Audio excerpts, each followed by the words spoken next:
Chandrashekhar death ನೋಟ್ನಲ್ಲಿ Nagaraj ಹೆಸರು ಉಲ್ಲೇಖ. Death ನೋಟ್ನಲ್ಲಿ ಹೆಸರಿರೋ Nagaraj ಫೋಟೋನ ರಿಲೀಸ್ ಮಾಡಿದೆ ಬಿಜೆಪಿ ತಂಡ. ಡೆತ್ ನೋಟ್ನಲ್ಲಿ ಹೆಸರಿರೋ ಅಂತ ಎನ್ ನಾಗರಾಜ್ ಅವರ ಫೋಟೋವನ್ನ ರಿಲೀಸ್ ಮಾಡಿದೆ ಬಿಜೆಪಿ ತಂಡ. ನಾಗರಾಜ್ ಇರುವಂತ ಫೋಟೋನ ಬಿಡುಗಡೆ ಮಾಡಿದ್ದಾರೆ ಬಿಜೆಪಿ ನಾಯಕರು. ಸಿಎಂ ಡಿಸಿಎಂ ಜೊತೆ ನಾಗರಾಜ್ ಇರೋ ಫೋಟೋವನ್ನ ಬಿಡುಗಡೆ ಮಾಡಿದ್ದಾರೆ. ಸಚಿವ ರಾಮಲಿಂಗಾರೆಡ್ಡಿ ಸೇರಿ ಹಲವರ ಜೊತೆ ನಾಗರಾಜ್ ಅವರ ಫೋಟೋ ಇದೆ. ನಾಗರಾಜ್ ಮತ್ತೆ ಸಚಿವ ಬಿ ನಾಗೇಂದ್ರ ಇಬ್ರು ಬಿಸ್ನೆಸ್ ಪಾರ್ಟ್ನರ್ಸ್ ಅಂತ ಬಿಜೆಪಿ ಅವರು ನೇರವಾಗಿ ಆರೋಪವನ್ನ ಮಾಡ್ತಾ ಇದ್ದಾರೆ. ನೋಡ್ತಾ ಇದ್ದೀವಿ ದೃಶ್ಯಾವಳಿಗಳಲ್ಲಿ ನಾಗರಾಜ್ ಅವರು ಡಿಸಿಎಂ ಡಿ.ಕೆ. ಶಿವಕುಮಾರ್ ಅವರ ಜೊತೆ ಇರೋ ಅಂತ ಫೋಟೋವನ್ನ ಬಿಜೆಪಿ ನಾಯಕರು ಇವತ್ತು ರಿಲೀಸ್ ಮಾಡಿದ್ದಾರೆ. ಬಿ ನಾಗೇಂದ್ರ ಮತ್ತೆ ಎನ್ ನಾಗರಾಜ್ ಇಬ್ರು ಕೂಡ ಬಿಸ್ನೆಸ್ ಪಾರ್ಟ್ನರ್ಸ್ ಅನ್ನೋ ಆರೋಪವನ್ನ ನೇರವಾಗಿ ಮಾಡ್ತಾ ಇದ್ದಾರೆ. ಹಾಗಾದ್ರೆ ಈ ಎನ್ ನಾಗರಾಜ್ ಯಾರು? ಚಂದ್ರಶೇಖರ್ ಬರೆದಿಟ್ಟಿರೋ ಅಂತ ಡೆತ್ ನೋಟ್ನಲ್ಲಿ ಎನ್ ನಾಗರಾಜ್ ಹೆಸರು ಉಲ್ಲೇಖ ಆಗಿದೆ.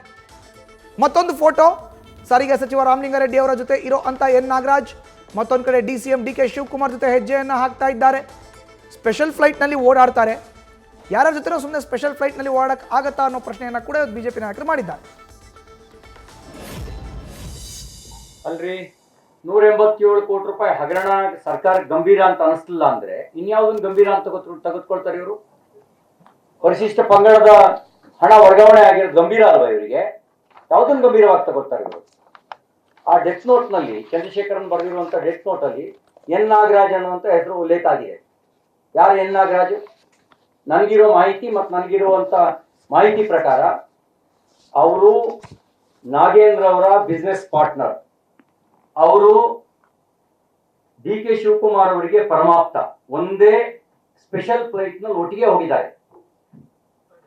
ದೋಸ್ತಿ ಇಲ್ಲದೆ ಇದ್ದವರು, ಫ್ರೆಂಡ್ಶಿಪ್ ಇಲ್ಲದೆ ಇದ್ದವರು ಸ್ಪೆಷಲ್ ಫ್ಲೈಟ್ ನಲ್ಲಿ ಡಿ.ಕೆ. ಶಿವಕುಮಾರ್ ಅವ್ರ ಜೊತೆ ಒಟ್ಟಿಗೆ ಹೋಗಕ್ಕೆ ಸಾಧ್ಯ ಇದೆಯಾ? ಅವರು ಮುಖ್ಯಮಂತ್ರಿ ಸಿದ್ದರಾಮಯ್ಯನವರ ಮನೆಯಿಂದ ಸಿದ್ದರಾಮಯ್ಯನವರ ಸಮಕ್ಕೆ ಹೆಜ್ಜೆ ಹಾಕೊಂಡು ಬರ್ತಾ ಇದ್ದಾರೆ ಮನೆ ಒಳಗಡೆಯಿಂದ. ಆ ಫೋಟೋ ನನ್ನ ಹತ್ರ ಇಲ್ಲಿ ಲಭ್ಯ ಇದೆ.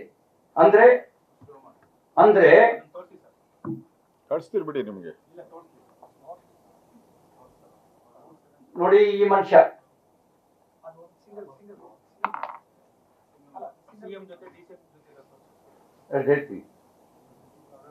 ನೋಡಿ, ಇವ್ರು ಡಿಸಿಎಂ ಜೊತೆಗಿರೋದು. ಹಾಗೆ ಡಿಸಿಎಂ ಜೊತೆಗೆ ಒಟ್ಟಿಗೆ ಸ್ಪೆಷಲ್ ಏರ್ಕ್ರಾಫ್ಟ್ ಒಳಗಡೆ ಹೋಗ್ತಾರೆ. ಅಲ್ಲಿ ಒಳಗಡೆಯಿಂದಲೂ ಒಂದು ಫೋಟೋ ತೆಗೆದಿದ್ದಾರೆ. ಆ ಫೋಟೋ ನಿಮಗೆ ಕಳಿಸ್ಕೊಡ್ತೀನಿ. ಹಾಗೇನೆ ನಾಗೇಂದ್ರ ಅವರಿಗೆ ಸನ್ಮಾನ ಮಾಡ್ತಾ ಇದ್ದಾರೆ. ನನಗಿರೋ ಮಾಹಿತಿ ಪ್ರಕಾರ ಇವ್ರ ಜೊತೆನಲ್ಲಿ ವ್ಯವಹಾರ ಇದೆ ನಾಗೇಂದ್ರ ಅವ್ರದ್ದು ಅಂತ ಮಾಹಿತಿ ಬಂದಿದೆ. ಮೌಖಿಕ ಸೂಚನೆಗೆ ಇನ್ನೇನು ಸಾಕ್ಷಿ ಬೇಕು? ನೀವು ಯೋಚನೆ ಮಾಡ್ರಿ. ಒಂದ್ ಸಣ್ಣ ಸಹಾಯ ಮಾಡಿ ಅಂತ ಅಂದ್ರೆ ಕಾನೂನು ಪ್ರಕಾರವಾಗಿರೋದನ್ನ ಮಾಡಕ್ ತಯಾರಾಗದೆ ಇರುವಂತ ಮನಸ್ಥಿತಿ ಇರುವಂತ ಇವತ್ತಿನ ಬ್ಯೂರೋಕ್ರಸಿ 187 ಕೋಟಿ ರೂಪಾಯಿನ ಬೇನಾಮಿ ಅಕೌಂಟ್ಗಳಿಗೆ ಟ್ರಾನ್ಸ್ಫರ್ ಮಾಡ್ತಾರೆ ಅಂತ ಹೇಳಿದ್ರೆ without political support is it possible? ಇದು ಸಾಧ್ಯ ಇದೆಯಾ? ಪೊಲಿಟಿಕಲ್ ಇಲ್ದಲೇನೆ, ಸಪೋರ್ಟ್ ಇಲ್ದಲೇನೆ. ಇದರಲ್ಲಿ ಕಾಣದ ಕೈಗಳು ಇದಾವೆ, ಕಾಣುವ ಕೈಗಳು ಇದಾವೆ. ಕಾಣುವ ಕೈ ಕಾಂಗ್ರೆಸ್, ಕಾಣದ ಕೈಗಳು ಪತ್ತೆ ಆಗಬೇಕು. ಯಾರ ಅಕೌಂಟ್ಗೆ ಹೋಗಿದೆ, ಅಲ್ಲಿಂದ ಎಲ್ಲಿ ಡ್ರಾ ಆಗಿದೆ, ಅದೆಲ್ಲ ಪತ್ತೆ ಆಗಬೇಕು. ಇನ್ನೂ ನಾಗೇಂದ್ರ ಅವರನ್ನ ಇವ್ರು ರಕ್ಷಣೆ ಮಾಡಿದ್ರೆ ಇದ್ರಲ್ಲಿ ಸ್ಪಷ್ಟ ಆಗುತ್ತೆ ಮುಖ್ಯಮಂತ್ರಿಗಳು ಉಪಮುಖ್ಯಮಂತ್ರಿಗಳು ಪಾತ್ರನೂ ಇದೆ ಅಂತ. ಅವ್ರ ಪಾತ್ರ ಇಲ್ಲ ಅಂದ್ರೆ ಈ ಕ್ಷಣದಲ್ಲಿ ರಾಜೀನಾಮೆ ತಗೊಂಡ್ಲಿ. ಅವ್ರ ಪಾತ್ರ ಇಲ್ಲ ಅಂದ್ರೆ ಈಗಲೇ FIR ಹಾಕಿ. ಇದ್ರ ಮೇಲೆ FIR ಹಾಕಲ್ಲ ಅಂದ್ರೆ ನಮ್ಗೆ ಅನ್ಸುತ್ತೆ ಇದ್ರಲ್ಲಿ ಮುಖ್ಯಮಂತ್ರಿ ಉಪಮುಖ್ಯಮಂತ್ರಿಗಳು ಇವರೆಲ್ಲರದ್ದು ಪಾತ್ರ ಇದೆ. ಸರ್ಕಾರನೇ ವಜಾ ಮಾಡಿ ಅಂತ ನಾವು ಹೋರಾಟ ಮಾಡ್ತೀವಿ.